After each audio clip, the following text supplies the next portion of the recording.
As content creators or digital marketers, you know how important metrics and data are to be able to grow your online presence, which is something I'm sure you're thinking about all the time, and I'm not the first to tell you that.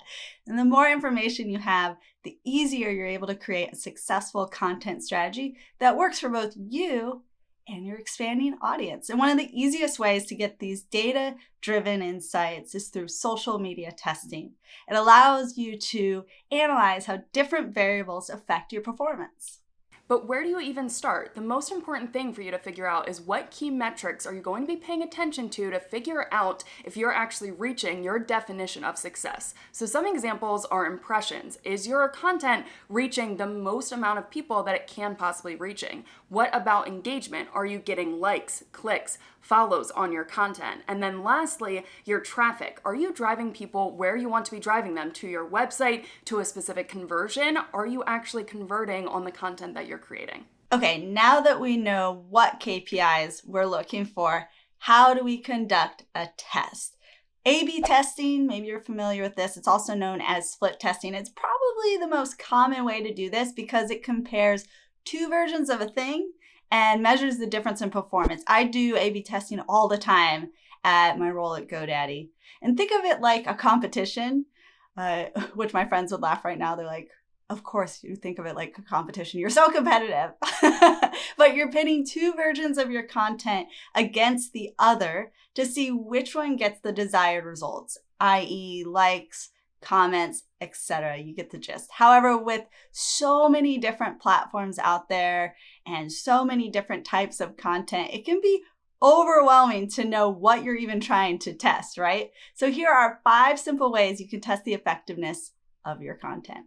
The first one is time of day and frequency. Now, it's impossible to say that there's a best time to post on all platforms because every platform is different. So if you're trying to boost your reach across different platforms, you really need to think of your audience and when they would be active on that platform. Now, if you don't have a large audience and the analytics to base your posting schedule off of, try to find a consistent content uploading schedule that you can stick to, a specific time, specific day, and stick to that. And if you are doing that A/B testing that Emma was just talking about, maybe on one day try early in the morning and another day try at night and really figure out what time of day works best for you and your audience. And then a pro tip that I have for you guys is to embrace your content calendar. This is going to help you keep track of when you're posting and what you're posting. So when you're taking a look at your analytics, you can see what ones performed best. All right, now let's talk about topics. And when testing content topics, you're figuring out what is the most interesting to your audience, which I hope you're asking yourself that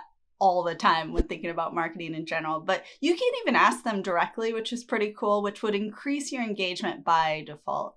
And checking your metrics against your competitors or against average results is another good way for gauging what's popular, what's the popular content out there. And additionally, good quality images or videos can increase impressions because it keeps users from quickly swiping past your posts and missing your message, which tells the algorithm your content has value. Next up, we've got keywords. One of the best ways to guarantee that you're posting popular content is by using relevant and trending keywords. Now, obviously, it's a no-brainer that you want to post relevant content, but making sure that that content is appearing in search and is really driving your audience to you is another challenge. Now, if you have no idea where to find your keywords, there's actually a few different tools out there that are free or relatively affordable, so we recommend that you use Keyword Planner, Keywords Everywhere, or if you're specifically using YouTube, TubeBuddy. TubeBuddy is a great resource that they do have a free option. You can level up to more advanced features, but even if you just have no idea where to get started with your keywords,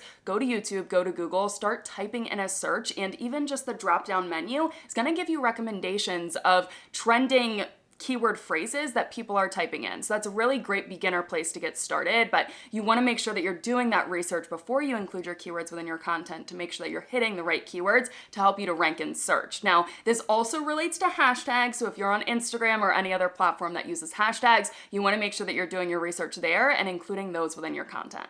Let's dive into captions. The internet, we can all agree, is full of content, which means both your images and your captions need to be great to grab users' attentions while they're scrolling through their feed.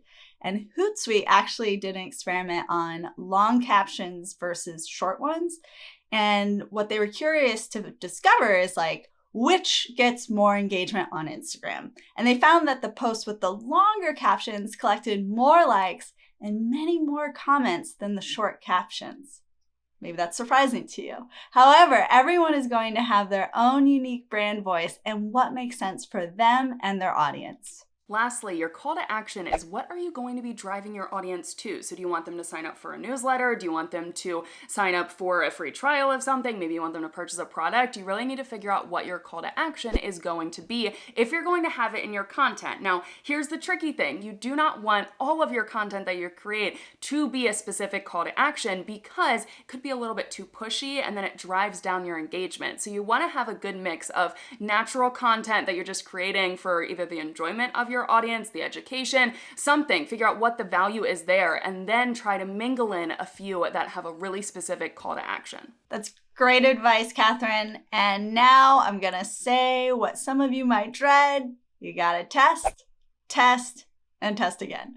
Of course, there are so many factors to go into whether someone sees or comments on a post, so many factors. But social media algorithms are constantly changing, and therefore, so should you. So don't get complacent with your content. Make it a habit to switch up your social media strategy. Do this often, and you'll find your content strategy becomes more focused and your decisions will be more informed.